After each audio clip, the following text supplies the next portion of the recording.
Cricket expert Irfan Zaheer भी हमारे साथ मौजूद है, उनको भी जरा शामिल गुफ्तगू करते हैं। हमने बगैर हमारी गुफ्तगू भी अधूरी रहती है क्योंकि हमारा स्काइप पर मौजूद है जनाब, कल भी स्काइप पर मौजूद थे हमारे साथ। वाह जी वाह, हम तो बहुत मिस करते हैं इरफान जहीर ने, पता नहीं मुझे मिस किया कल के नहीं आ नहीं सकते, अपनी प्रेजेंस किसी तरह तो मार्क करनी थी हमने, वो कर इसी तरह सही नहीं, आपके तज्जिए के बगैर बिल्कुल ये ट्रांसमिशन जो है वो अधूरी है। अच्छा इरफान ये बताइएगा, आज बड़ा तगड़ा मुकाबला है जिसमें लाहौर कलंदर और पेशावर ज़ल्मी है, और लाहौर कलंदर ने अपना लोहा तो मनवा लिया, इसमें कोई शक नहीं है, टूर्नामेंट ओपन हो गया है। अब आज आप क्या देख रहे हैं, क्या स्ट्रेटेजी अपनानी चाहिए लाहौर कलंदर को, क्योंकि मुझे जहां तक पता है ज़्यादा सिंपैथीज लाहौर कलंदर के साथ ही हैं आज, मेरा ख्याल जहां तक है हर बंदा लाहौर कलंदर को सपोर्ट कर रहा होगा और वो चाहेंगे कि लाहौर कलंदर। मुझे इस बात का यकीन है कि इरफान जहीर भी अपने दिल के किसी छोटे से हिस्से के अंदर लाहौर कलंदर को ही सपोर्ट कर रहे होंगे। 2020 की सबसे बड़ी जो ब्रेकिंग न्यूज होगी वो यही होगी कि अगर PSL 2020 लाहौर कलंदर जीत जाए मेरी तरफ से मिठाई पक्की। तो इरफान तो बताएं जरा क्या ट्रीट दूंगा इस पे। जी इसमें वो तो आपकी वैसे ही ऑलरेडी एक पेंडिंग है, याद है इससे पहले बात हो रही थी ट्रीट। चले सारी एक साथ करेंगे, चले जबरदस्ती ट्रीट देंगे। चीज ये है कि एक कंपटीशन की खूबसूरती इसी में थी कि आपकी टीमें सारी क्लोज मैचेस के साथ आए और सब ओपन रहे।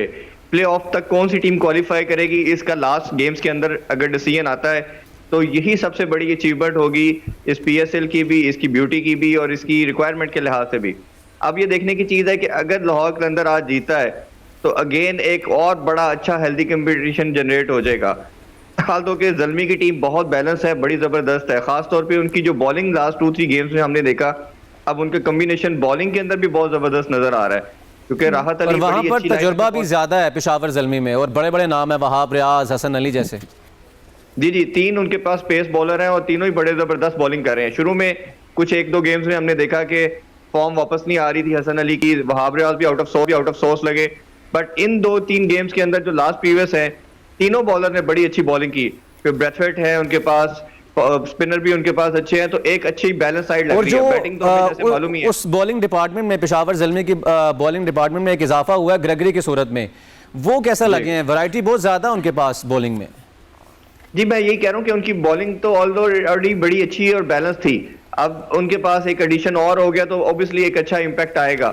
बैटिंग एडिशन की बात आपने की है इरफान जहीर साहब, लेकिन आपसे कंडीशन की बात भी हमें करनी है। कंडीशन आपको क्या लग रहा है, क्योंकि इससे पहले जब हम देख रहे थे तो थोड़ा सा मॉइस्चर नजर आ रहा था पिच के अंदर, आज मौसम खुला हुआ है, कल भी धूप है, आज भी धूप लगी है अच्छी तरीके से, तो कैसी पिच अब बिहेव करने लगी? क्योंकि इससे पहले जो स्पिनर्स थे वो छाए हुए थे लाहौर की पिच पर। जी वो 1-2 मैचेस में हमने देखा कि बारिश होती रही, जो विकेट्स थी वो कवर थी और जिस मॉइस्चर की वजह से बड़ा शार्प स्पिन मिल रहा था, शार्प स्पिन भी था, ब्रेक भी बहुत ज्यादा हो रहा था। समीर पटेल आउट ऑफ वो 1% वो बिल्कुल ही मैच को अवे ले गए कोयटा उसमें। तो अभी जो देखने की चीज है कि अभी बिल्कुल वेदर बड़ा ओपन है, धूप पूरा सनशाइन रहा है आज का दिन, और बड़ा एक जबरदस्त बैटिंग विकेट नजर आ रही है और उम्मीद करते हैं कि आज बहुत बड़ा स्कोर होगा। लेकिन मैं एक बैट्समैन को फिर आज हाईलाइट करना चाहूंगा, हैदर अली को। वो हर मैच में उनमें स्पार्क क्रिस्मा नजर आया बट वो कोई बड़ा स्कोर नहीं कर पाए, तो देखना चाहिए आज बड़ी अच्छी लेकिन इरफान हमें कामरान अकमल को भी नहीं भूलना चाहिए। अच्छा ये बताइएगा कि लाहौर कलंदर में अब कोई तब्दीली की जरूरत है या उसी स्क्वाड के साथ जाना चाहिए लाहौर कलंदर को? जी बेसिकली तो यही लग रहा है कि कोई चेंजिंग नहीं करेंगे, अगर चेंजिंग हुई तो वो एक ही होगी, वो फखर ज़मान की होगी। अगर तो क्रिस लेन जो है वो दोबारा अपनी फॉर्म में फिटनेस को मेंटेन कर पाते हैं तो वो मेरा ख्याल है नंबर 1 चॉइस होंगे उनकी। अगर लेट्स सपोज वो नहीं आते तो फिर माइट भी, क्योंकि मेरी कुछ उनसे बात हुई थी मैनेजमेंट के बंदों से, वो ज्यादा उसी को प्रेफरेंस दे रहे हैं फखर ज़मान को as compare to Salman Butt. तो सलमान बट को तो मुश्किल लग रहा है खिलाएंगे, बट मेरी रिकमेंडेशन है कि खिलाना चाहिए क्योंकि लेकिन खिलाना बिल्कुल परफॉर्म नहीं कर पा रहे। बिल्कुल चाहिए, लेकिन अच्छा अगर फखर ज़मान अगर परफॉर्म नहीं कर रहे तो मेरा ख्याल है उनका बैटिंग ऑर्डर अगर तब्दील हो जाए तो शायद थोड़ा सा फर्क पड़ जाए। आप क्या समझते हैं?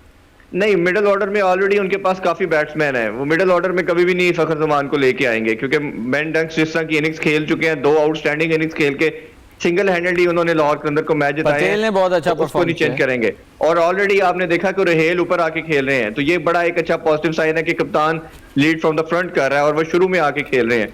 तो वो बैटिंग लाइन मेरा नहीं ख्याल चेंज करेंगे, चेंजिंग होगी तो एक ही होगी, वो ओपनिंग स्लॉट के अंदर होगी। और उसमें अच्छा, ज़्यादा chances मुझे ये बताएं है कि क्रिस पटेल टेल के हवाले अगर से आप क्या कहेंगे, जिस तरह से उन्होंने बॉलिंग की है पिछले 2 मैचेस के अंदर और हमें जिस तरह से स्पिन नज़र आया है, क्या सबक है नए बॉलर्स के लिए, क्योंकि एक ही जगह पर उन्होंने बॉल किया, किस तरह से स्पिन किया और कितनी ज़्यादा स्पिन हो रही थी बॉल, तो क्या सबक है इसमें यंग प्लेयर्स के लिए जिस तरह से जो पटेल हैं उन्होंने बॉलिंग किया है?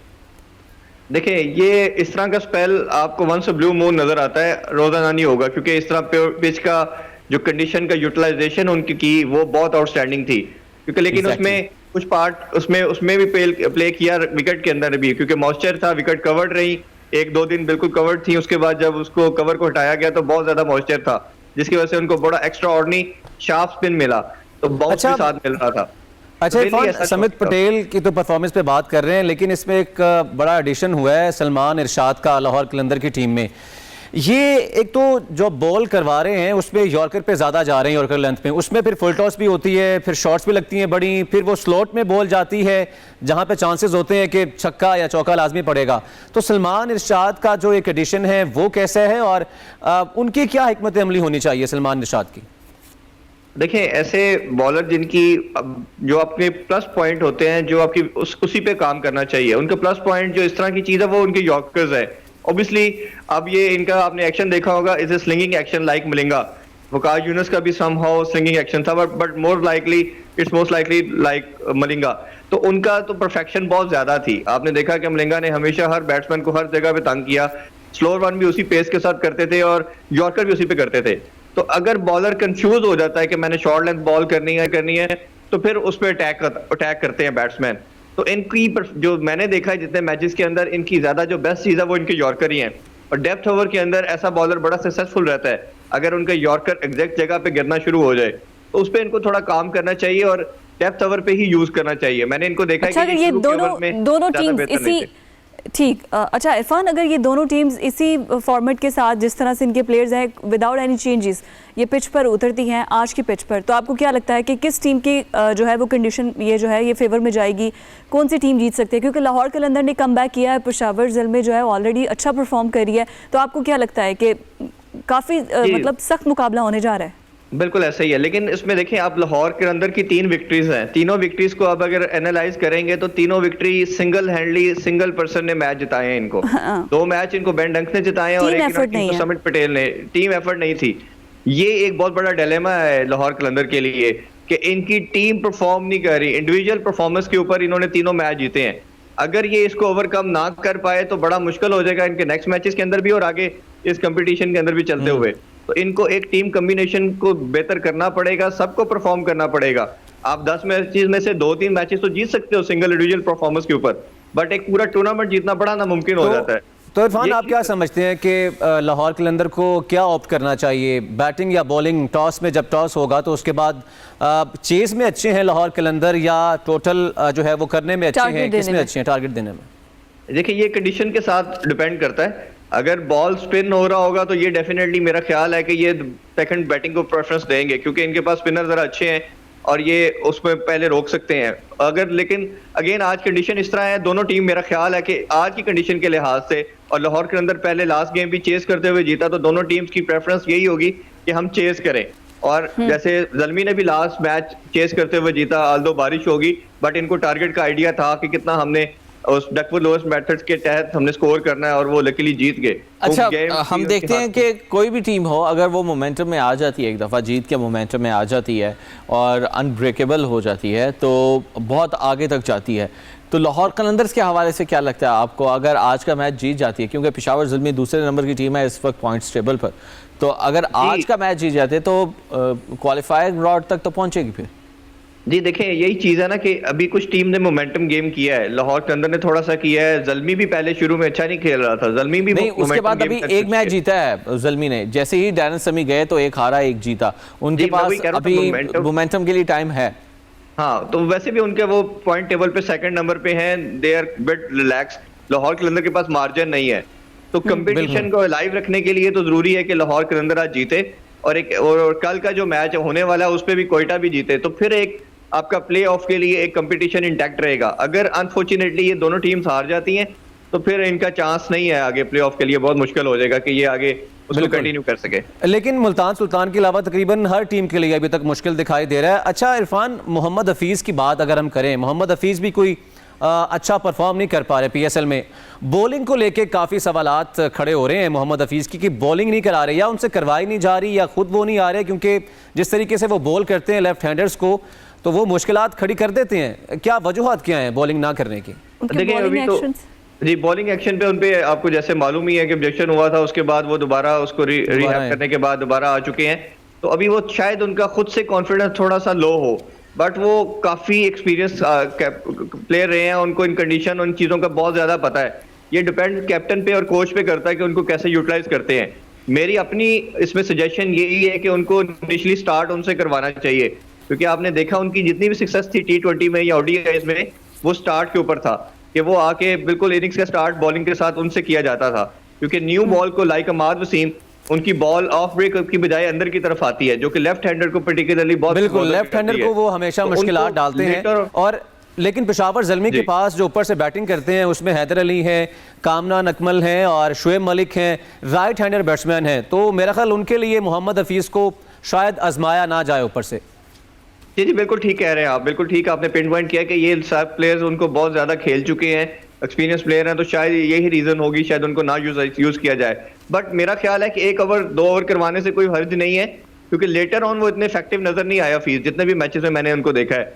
इनिशियली उनकी सक्सेस का की पॉइंट यही रहा है कि वो फर्स्ट या सेकंड ओवर में आके जब अटैक करते हैं तो उसमें ही विकेट्स वो टीम को लेकर देते हैं, और नॉर्मली बाद में उनको बॉल करवाई भी नहीं जाती। आप इवन इंटरनेशनल मैचेस के अंदर भी देखेंगे तो T20s के अंदर उनको स्टार्ट करवाया जाता है, बाद में उनको ओवर नहीं दिया जाता, इवन दो उनके ओवर्स रहते भी होते हैं बट उनको चांस नहीं दिया जाता। बट इन कंडीशंस के ऊपर देखना पड़ेगा कि वो उसको कैसे यूटिलाइज करते हैं। बट अच्छा इरफान, हमारे पास जो टॉप स्कोरर है जी हमारे पास जो टॉप स्कोरर हैं इस PSL में, वो बेन डंक हैं, लुई क्रॉन्की हैं, मुनरो हैं, मतलब इंटरनेशनल प्लेयर्स हैं। जो यहाँ के हमारे प्रोड्यूस्ड लोकल प्लेयर्स हैं पाकिस्तानी टीम के, वो उतने अच्छे तरह से परफॉर्म करने हमें नज़र नहीं आ रहे। सबसे ज़्यादा जो हाई स्कोरर हैं वो 266 लुई क्रॉन्की ने स्कोर किए हैं, बेन डंक ने 250 स्कोर किए हैं, एवरेज भी इनकी अच्छी है। शादाब फिर परफॉर्म कर रहे हैं, 251 पे हैं वो, मतलब टॉप स्कोरर में। इन पिचेस पर खेलना, इन वेदर कंडीशंस को समझना, मुझे तो लगता है कि हमारे प्लेयर्स के लिए ज़्यादा इजी था, क्योंकि प्रैक्टिस उन्होंने इस पर की है, प्रैक्टिस सेशंस, प्रैक्टिस मैचेस इन्हीं पिचेस पर होते रहे हैं, तो वो तो ज़्यादा बेहतर इन वेदर कंडीशंस को समझते और वो अच्छा एक टारगेट देते। लेकिन जो बाहर के इंटरनेशनल प्लेयर्स हैं वो आके टॉप स्कोरर बन रहे हैं यहाँ पर, जो कि इन वेदर कंडीशंस को नहीं समझते। जी बिल्कुल, आपने बिल्कुल एक्यूरेट ये चीज़ बिल्कुल पिन पॉइंट की कि हमारा अनफॉर्चुनेटली इवन जितने भी PSL गुजरे हैं, किसी भी सीरीज के अंदर, किसी भी सीजन के अंदर हमारा बैटिंग के अंदर कोई ऐसा एक्स्ट्रा ऑर्डिनरी परफॉर्मेंस नहीं नजर आई। आल दो कि कुछ परफॉर्मेंस कामरान अकमल की थोड़ी बेहतर नजर आई, बट कोई कंसिस्टेंट परसिस्टेंट नहीं रहा। बॉलिंग के अंदर हमने देखा कि last time Faheem Ashraf number 1 थे, अभी भी ये स्नैन जा रहे हैं। बैटिंग के अंदर ये बड़ी बैड लक है हमारी कि हमारे बैट्समैन कभी भी अच्छा परफॉर्म नहीं कर पाए, और ये टॉप 5 के अंदर सिर्फ शादाब का होना, शादाब इज ऑलराउंडर, इवन वो बॉलिंग ऑलराउंडर है, बैटिंग ऑलराउंडर भी नहीं है। अगर टॉप 5 के अंदर तीसरे नंबर पे शादाब है तो इट्स मीन हमें बड़ा लम्हा फिक्रिया है कि हमारे पास कोई बैट्समैन इस कैलिबर का नहीं है। ये भी इसकी इरफान एक वजह ये भी हो सकती है कि जो गैर मुल्की खिलाड़ी हैं वो लीग्स बहुत ज्यादा खेलते हैं, फिजा वो लीग्स बहुत ज्यादा खेलते हैं, फिर IPL बहुत बड़ी लीग है, वहां पर वो जाते हैं। पाकिस्तानी खेलने को तो हम लोग नहीं मान सकते आप साहब, क्योंकि हम देखते हैं कि इससे पहले हमारे जो नेशनल प्लेयर्स थे वो बहुत ज्यादा लीग्स होने की वजह से थक जाते थे। हसन अली जिनको हमें अच्छा एक प्लेयर, बॉलर्स की बात, अभी तो बैट्समैन की बात हो रही है, ऑल ओवर द वर्ल्ड थक जाते थे बैटिंग, लेकिन अभी हम बहुत ज्यादा बात कर रहे हैं। क्रिकेट एक्सपर्ट्स हमारे साथ मौजूद हैं और बात यह है कि अब टेलीनॉर दूसरे नेटवर्क्स के मुकाबले में दे रहा है video streaming, sharing, YouTube, WhatsApp, Facebook, ताकि आप करें एंजॉय क्रिकेट को मोर से ज़्यादा, और जीत उसी टीम की होगी जिसमें होगा दम मोर से ज़्यादा, बिल्कुल टेलीनॉर 4G के बेमिसाल नेटवर्क की तरह। तो हाफिज साहब जो हैं वो बात कर रहे थे बैटिंग लाइन। बिल्कुल, ये जो गैर मुल्की खिलाड़ी हैं ऑल ओवर द वर्ल्ड, वो बहुत सी लीग्स खेलते हैं, उनके पास चांस बहुत ज्यादा होता है। पाकिस्तानी खिलाड़ियों के पास इरफान यानी कि चांसेस बहुत कम, अपॉर्चुनिटीज बहुत कम, समझते हैं, इसमें कोई शक नहीं है। लेकिन T20 जो फॉर्मेट है उसका जो एक्सपीरियंस है ये मैटर करता है इसमें। इरफान, आप एग्री करते हैं इस बात से?